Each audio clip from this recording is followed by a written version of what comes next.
ఈ ప్రపంచం మొత్తం మీద కవి అవ్వచ్చు, పండితుడు అవ్వచ్చు, గాయకుడు అవ్వచ్చు, డాక్టర్ అవ్వచ్చు, ఇంజనీర్ అవ్వచ్చు.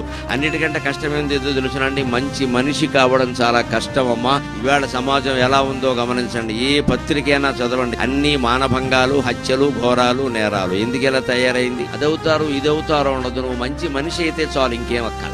నరుడు అవటం ఎంతో దుష్కరము సొమ్ము అంటాడు మహాకవి దాశరథి. మనం మనుషులం కావట్లా, ఇంకేదో అవుతున్నాం. ఇక్కడ పూర్వకాల పెద్దల్ని, ఇక్కడ కూడా 70 ఏళ్ళు దాటి ఉన్న వాళ్ళని, స్త్రీలని, పురుషుల్ని కూడా గమనించండి.